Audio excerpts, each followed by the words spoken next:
warahmatullahi wabarakatuh. Waalaikumsalam warahmatullahi wabarakatuh. Bagaimana kabar teman-teman? Semoga kita semua diberi kesehatan, kelancaran ya. Amin, amin ya robbal alamin. Nah, tema hari ini yang akan kita bahas mengenai mencetak generasi Islami. Lebih lengkapnya, langsung saja dengarkan tausiah dari Ustadz Abdul Haris. Assalamualaikum warahmatullahi wabarakatuh. Waalaikumsalam warahmatullahi wabarakatuh. Bismillahirrahmanirrahim. Alhamdulillahirabbil alamin. Wassalatu wassalamu ala sayyidil mursalin sayyidina Muhammadin wa ala alihi wa sahbihi ajma'in. Amma ba'du. Hadirin dan para penonton yang ada di rumah yang dirahmati oleh Allah, dan juga Mbak Aura dan juga teman-teman yang ada di studio. Alhamdulillah hari ini kita bisa berjumpa kembali yang insya Allah dalam keadaan sehat walafiat. Pertama, haruslah kita bersyukur kepada Allah Subhanahu wa taala karena sampai saat ini kita masih diberikan kenikmatan oleh Allah, nikmat sehat, nikmat sehat, nikmat sehat. Yang mana sehat adalah mahal. Kemudian yang kedua, nikmat sempat. Kemudian yang ketiga adalah nikmat iman yang mana Allah masih berikan kepada kita sehingga kita dengan lancar, dengan istiqomah menjalankan segala apa yang diperintah oleh Allah dan menjauhi larangannya. Pada hari ini kita membahas tentang membangun generasi Islami, yang mana Islam ini dibawa oleh Nabi Muhammad SAW pada zaman dahulu, yaitu mengajak para pemuda untuk berjuang. Pada hari ini sudah sekitar 1500 tahun Islam sudah berdiri, Islam sudah maju, Islam sudah berkembang.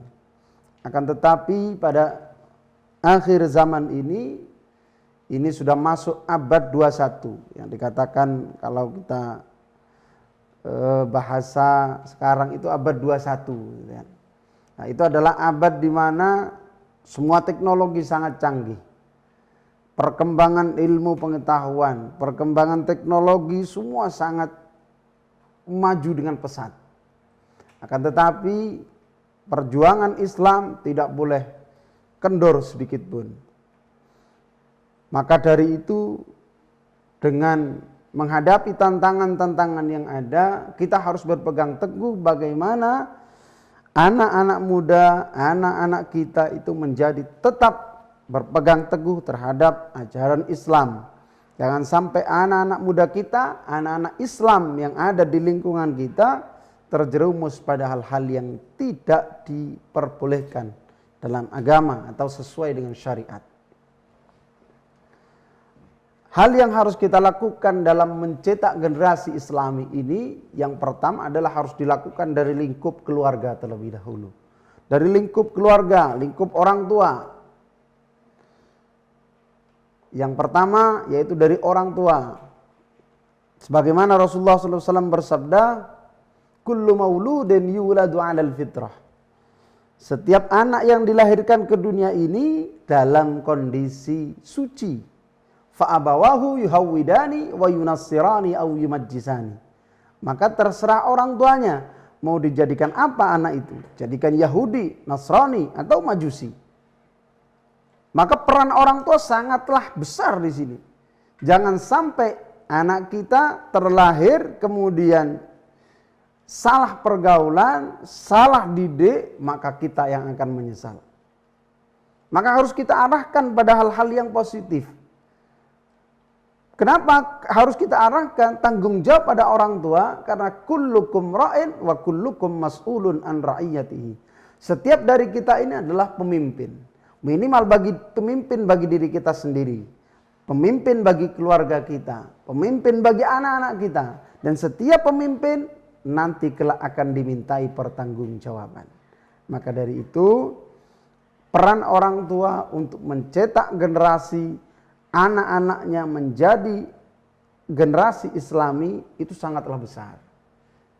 Dari pihak keluarga terlebih dahulu. Jangan sampai anak ini salah dalam bergaul. Karena ketika salah bergaul, maka penyesalan ada di belakang. Kemudian yang kedua adalah dari segi pendidikan, mungkin dari guru. Ya.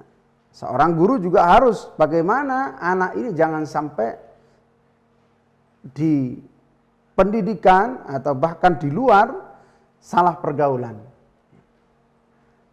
Dalam Al-Quran Allah berfirman, wal yakhsal ladina law taraku min khalfihim dzurriyyatan di'afa. Sehendaknya kita itu, kata Allah, takutlah kalian apabila meninggalkan generasi di belakang kalian yang lemah. Yang lemah di sini dalam artian kurang dalam segi kepemahamannya terhadap agama Islam. Sehingga dia bisa meninggalkan apa yang diperintah oleh Allah dan justru melaksanakan apa yang dilakukan, apa yang dilarang oleh Allah. Ini sangat bahaya. Apalagi pada zaman sekarang, semua media-media yang ada itu sudah bisa diakses semuanya.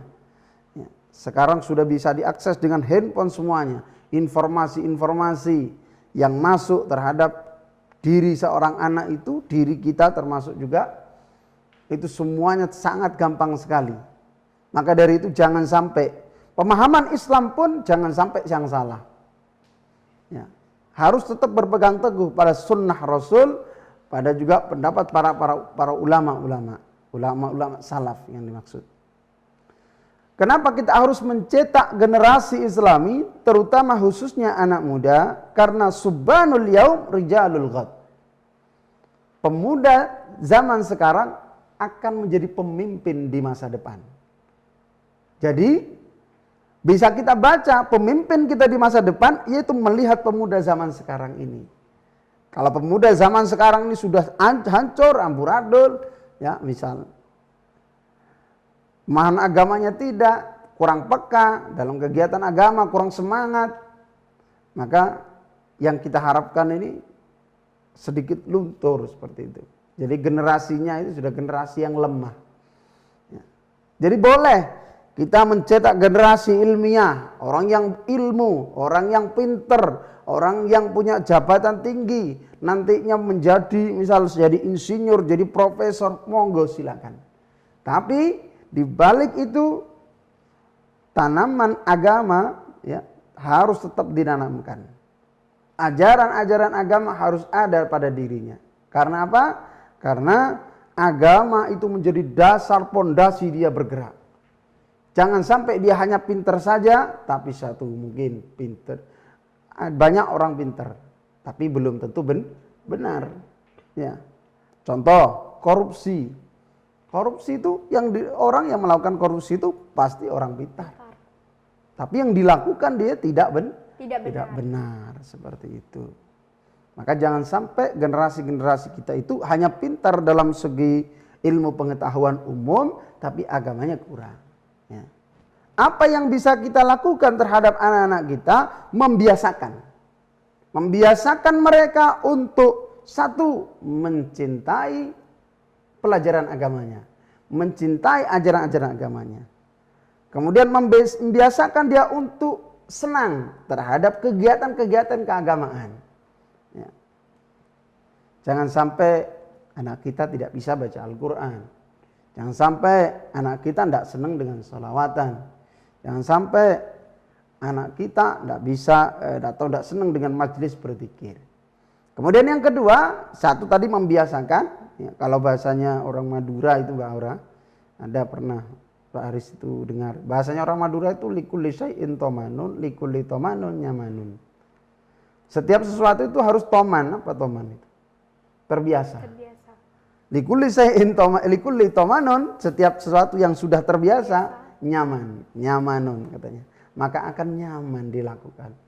Jadi ketika anak itu sudah kita tanamkan dari kecil, senang sholawat, senang baca Al-Quran, maka dia akan terbawa itu. Karena sudah apa? Sudah terbiasa dilakukan.